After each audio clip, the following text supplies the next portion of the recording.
Hey guys, welcome back to Wheel Burner Express. What I've got for you today is hopefully a fairly short video.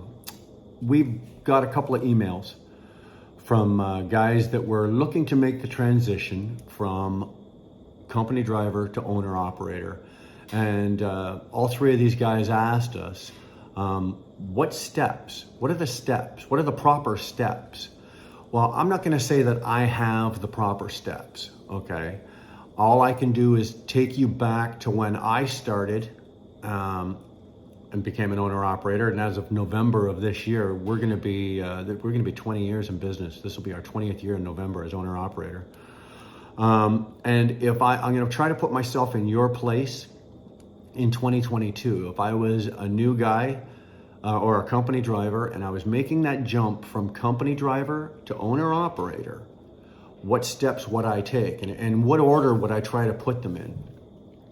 And I had to think about this, obviously, and I made a couple of notes. I don't usually make notes. Usually I BS my way through most stuff, but in this case here, I made some notes, just some jot down. I think the first mistake everybody makes when they're doing this, making this transition, because that's what it is, a transition. If you're already a company driver, you're making a transition. I think the first mistake everybody makes is they go, and they start opening Kijiji and Marketplace and Auto Trader and, walking around dealer. They're looking for a truck, and that's the first mistake you make. That is not the first step. The first step is know your company, okay? If you're already working at a company, chances are you know what that package entails, okay? What the owner-operator package entails, what you're gonna get, what they're gonna offer you and what you're gonna offer them.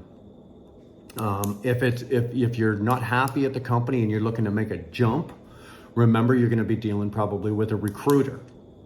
Now, the number one rule you have to remember about recruiters, guys, is recruiters are nothing but paid salesmen. He's a salesman. He's there to put meat in a seat, and that's all he's there for, okay?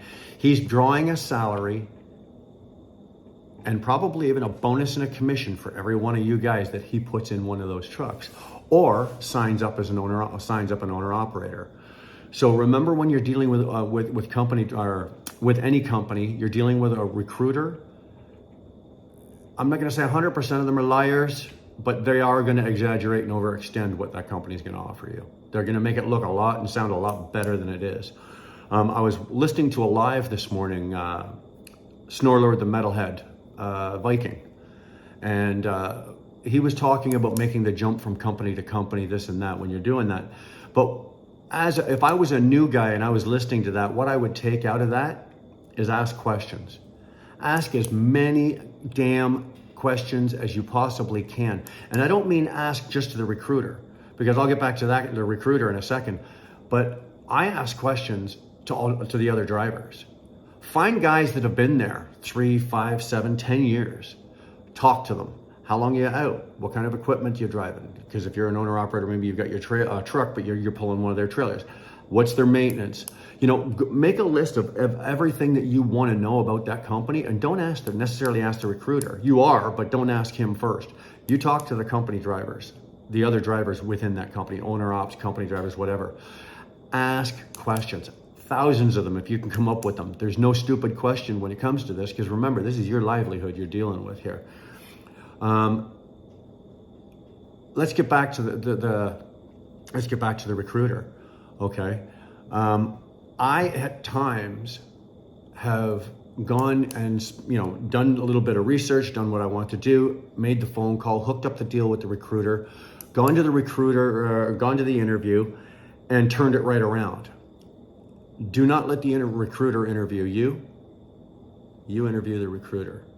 I have sat there in the recruiter's office and nailed him with so many questions and with so much information that I wanted back.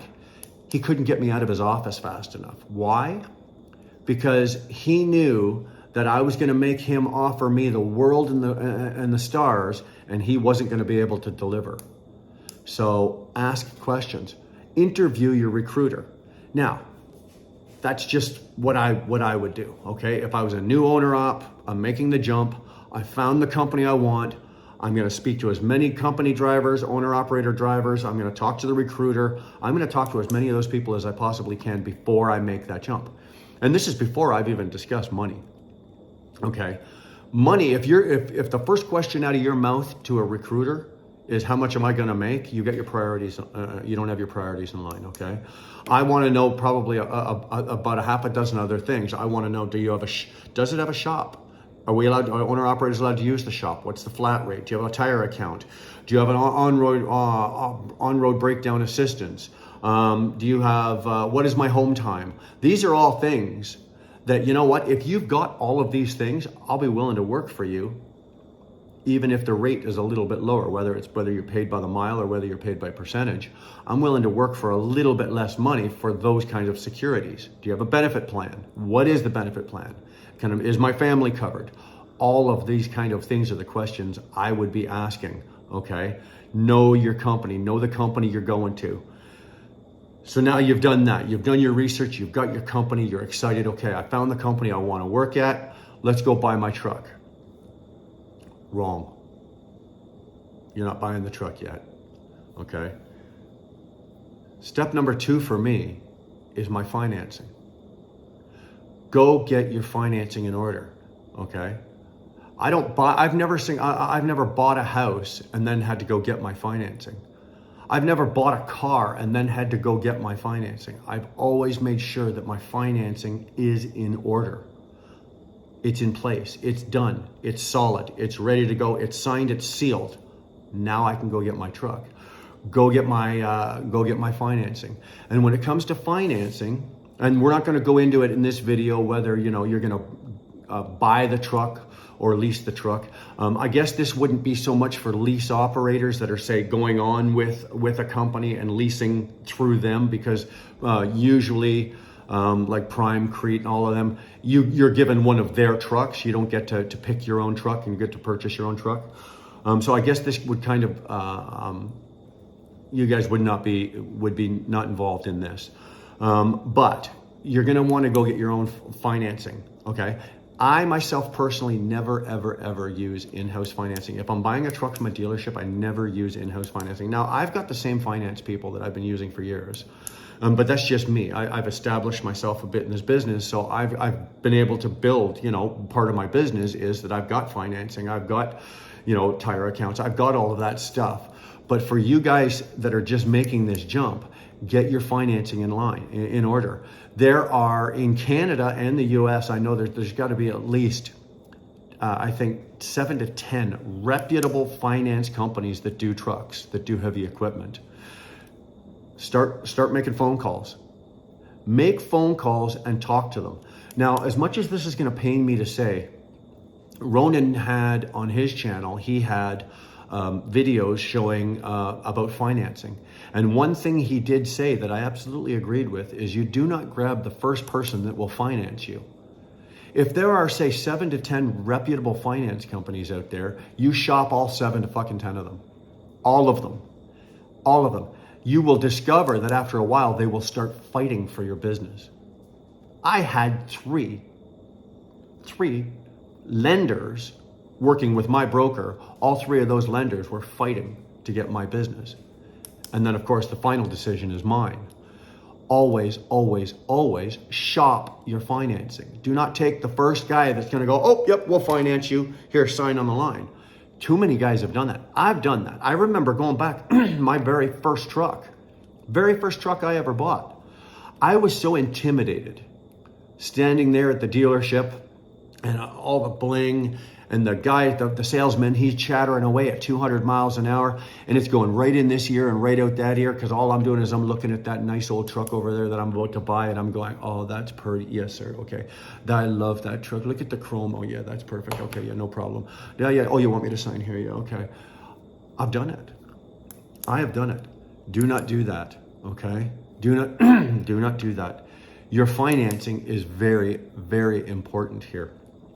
And also remember this, okay? If you're using a bank, or whether you're using a finance company, outside finance company, everything is negotiable. Negotiate everything. I didn't take the first finance rate that my broker came back to me with. No, fuck no. Keep going. She's like, keep going. No, we're not doing that. Keep going. And like I said, eventually they start fighting over you. And by the time they're done squabbling, they will eventually get to the number that I want. But with you guys, okay, do not take the first rate. Okay, make them argue, make them fight, make them work for your business. And very, very important, okay, find out what your finance, like the broker that you're using or the bank that you're using or whoever is doing the deal for you, find out what their commission is or find out what their rate is. And here's an example, okay?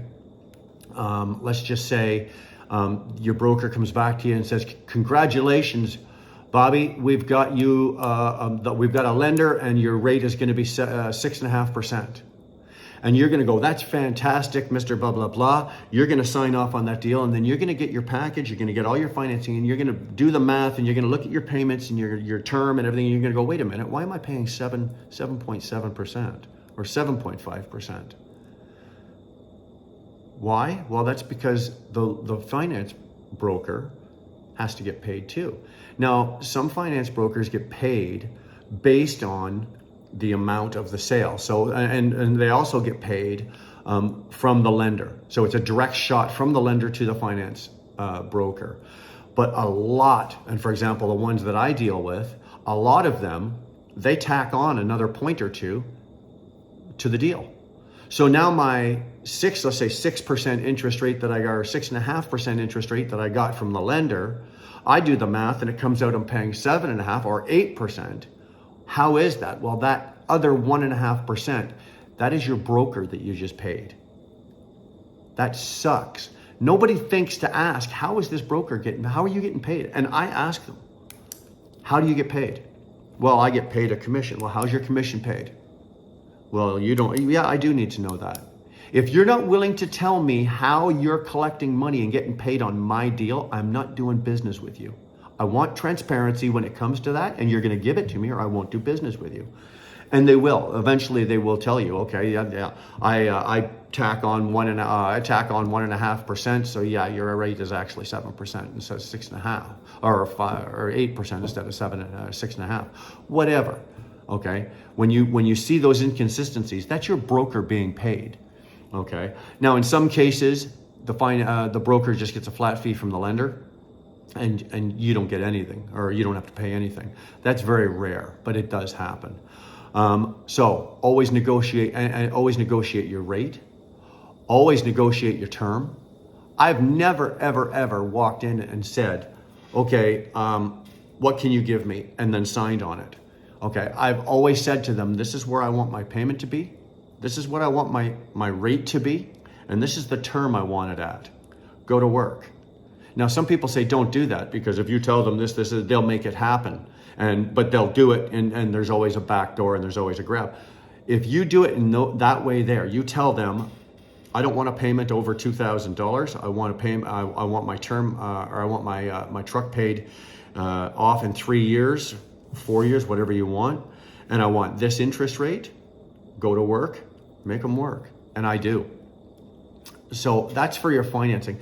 There's a list, a whole list online. There's other sources online where you can, when you're dealing with finance companies, and they'll give you a more entailed and in-depth list. Like I said, this is just the couple of guys were asking questions, so I'm just doing a quick video here about this. Now, hey, let's think about your truck. So let's first of all go back to where you're working, right? You're going to go buy a truck, but let's just say you've decided you're going to work at the company that you're that you're already a company driver at. Where do they run? What are their lanes? What's the terrain? What do you know, that kind of thing there. Find out all of that kind of stuff. Chances are you already know that.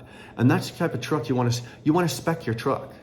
Too many guys, again, and girls, walk onto a lot, or we'll see a really good price on a truck on a private sale, and they go, oh my God, I can't let this go, and they buy it. But the thing's got 411 rear ends, an 18-speed manual transmission. It's got 46 rears and 14.6 steers. It's double framed. It weighs 26,000 pounds, but it's a beautiful truck. And you're just going to be pulling a van with it. Know what you're going to be doing with your truck. Okay, so if you're working for a company that does strictly van work, maybe some reefer work, and maybe heater box, you don't need all that. What are you paying for? Know your truck. When you're buying your truck at the dealership, it's just like if you're actually, never mind just at a dealership, if you're buying it from a dealership or from a private sale, know that everything's negotiable. You will never walk onto a dealership or when you're buying a truck off me, you're not going to walk up to me and say, hey bro, I've got the truck listed at $116,000. Here's a check for $116,000. Nobody does that. Negotiate the price of your truck. Dealerships will sit there and say to you, oh, well, we don't have it. Who cares? Don't listen to them go like this, because they're trying to talk you away from what you want. They're trying to talk you over to what they want to give you and what they want to get. Dealerships have big overhead. Okay, remember that. These trucks are jacked up. The price on these trucks are jacked up. If I hand in my truck and I make a deal and I hand my truck in and they give me 60 grand and they're selling, I can guarantee you they're selling it for $110,000. They jack these things up. They got to be safety. Sometimes they might need tires. So all of that needs to be worked in, but they've got huge overhead, lots of salaries. Negotiate. Do not ever pay what they're asking you for. On top of that, be patient. Okay? Be patient. Find the truck for you. Find the truck that's going to do the job that you want it to do. I've made that mistake. I've made it actually more than once. I've made it twice in my career. Bought a truck and it wasn't quite spec'd for what I wanted it to do, but I bought it anyway. Mistake. I paid for it. So I'm telling you, if you know you're going to be running on flat ground, if you're running primarily the Midwest, the southern Midwest, you're running, New York State, PA, a little bit of hills here and there, make sure your truck's spec'd for it. If you're running the East Coast, you're up and down hills, or if you're running across mountains and your truck's got 336 rear ends with a 13-speed manual transmission, dude, you're going to be running a lot of miles climbing hills with, in dropping gears, with your engine revved up, going 30 miles an hour. Make sure your truck is spec'd for what you want. So if you see the truck is like, this is a great truck and it's a great price and the mileage is right, but it's spec'd wrong, pass. Be patient. If you're still you're still a company driver, you're still making money, you're still working, pass on that truck. Keep looking. Find the truck that is spec'd for what you want or as closely spec'd as for what you're going to be doing. That's the truck that you want to buy. You don't want to be buying the truck and then realize a year later, oh, this truck isn't working. And then next thing you know, you're swapping out rear ends, you're changing diffs, you're changing transmissions, you're moving shit around because the truck isn't working for you. If you'd have just waited however much longer, you would have eventually found the truck for you. And that is a big mistake as well. Just be patient. Right now, in the market being 2022, it sucks balls. There's barely, it's getting better, but there are barely trucks out there available. My prediction is it's not going to be until early into next year when the truck market starts to pivot again and trucks are going to be starting to become available again in the used market. And you'll be able to order your truck, and instead of waiting 13, 15, 18 months for your truck, you'll be able to order a new truck and get it within a year. But I'm saying that's in the next year. But if you can hold off right now and not buy now, and you can wait, I would suggest you wait to the new year, because then all of these will be a factor and you'll be able to use them. Everything is negotiable. Remember that, okay? Your mileage, your interest rate for your financing, your truck price when you buy your truck. A lot of times the company that you're at, you can negotiate your mileage rate or your percentage. Ask the damn question. I always ask the questions. When they say to me, if I'm running a percentage, okay, you're making 75%. Well, I was kind of looking at about 77%. Well, 77% is where I would like to be. And now if they shut you down and go, no, 75% is, but I ask. Always ask. The worst they're going to say to me is, well, no. Okay, no. But at least I asked. At least I tried. Your truck price and your financing, those are negotiable. Always negotiable. Remember that. You will always be able to negotiate those. Do not take the first number that anybody ever throws at you. okay? And never, ever, ever, ever listen to somebody that says, oh, well, I'm not making any money on this, I'm doing you a favor. Bull. I call bull on that, okay? Now the last thing, and this is the thing, okay? You found your company, you've got your financing, it's in order, everything's good.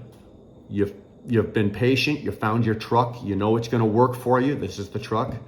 One thing on the trucks, if you're buying a used truck and it's within certain years, I do suggest you take the extended warranty.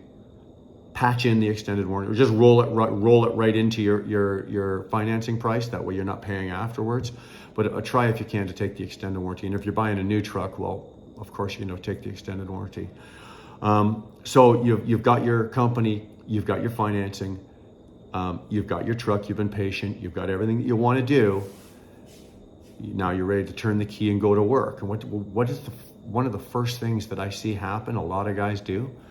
They go to work for 2, 3, 4 months and they're making some nice paychecks, right? You're looking at some serious serious change when you go from a company driver to, you're making $1,000 a week, and then all of a sudden you're a company driver and that company is dropping, $5,500, $6,000, $7,000 a week in your account. A lot of guys lose their minds. They really, really do. And they start getting a little, about this money. That's not your money, okay? Well, technically it is your money, but I'm an incorporated business. I run my business incorporated, so I'm on salary. That money is actually my company's money. But a lot of these guys start buying the toys. They start buying, we'll start with the truck. What's the first thing they do? Well, I'm gonna upgrade the headlights. I'm gonna upgrade with the fancy headlights. They're not putting the practical headlights in that they need. They're gonna put the fancy headlights in. Then what? Oh, I need the great big ape hanger shifter. Oh, I gotta have, I gotta have chrome. You don't need any of that shit. None of that shit is gonna, first of all, it doesn't help you on resale when you sell the truck. It's not worth anything, okay? It's not worth a damn. And second, yeah, it's a tax write-off, but you don't need it. Trust me, you're gonna have enough stuff going on throughout the period of a year that you're gonna have enough tax write-offs. So lay off the chrome and the toys and all that. And of course, the next thing to do is the guy went from driving a 1985, Ford F-150, and next thing you know, he's got a brand new Raptor. That necessary? That's not necessary. Control yourself. Keep control of your finances. Don't go crazy. You can be making $6,000 a week, okay? And all it takes is one check engine light and it's gone. It is absolutely gone. I have had to stroke a check. I've blown the motor out of a truck and I've had to stroke a check for upwards of $40,000. Dealership didn't give a shit. They left the truck parked in the side of the building until I was willing to pay for it or have it towed away, right? Bank your money. Start saving your money. That first year in business, you are there to make money. You are a money-making machine. You don't need a new car. You don't need a boat. You don't need a new house. You don't need any of that shit in your first year. You don't need chrome. You don't need spinners on your tires. You don't need jack. You need miles, or if you're on percentage, you need loads. You need freedom to get it done, and you need as much help as you can get. So ask questions. That is what you need, okay? The rest of it, down the road. Get yourself set up. Get yourself in business. Get yourself a nice little nest egg. I suggest you probably keep about $20,000-$25,000 in the bank. Build yourself up a nest egg to about $20,000-$25,000. Once you've got that in place, if there's a little extra you want to put the new headlights in, go ahead. But you keep a minimum balance of say $20,000-$25,000 in there, because like I said, one check engine light, that's all it takes. One check engine light, and you can wipe out 20 grand like that, gone. So those are my suggestions. There's nothing hard, nothing I've said there is hard or difficult. And like I said, you can go online and you can find extended lists that'll elaborate a lot more on what I've said. I didn't want to turn this into a 1-hour video. So this is just what I would do, and this is the process that actually I take pretty much every time I buy a new truck. So with that, I got to say thanks for watching this, you guys. Hit that subscribe button, hit the like button, share the video if you don't mind. I would really appreciate it. We'll see you down the road.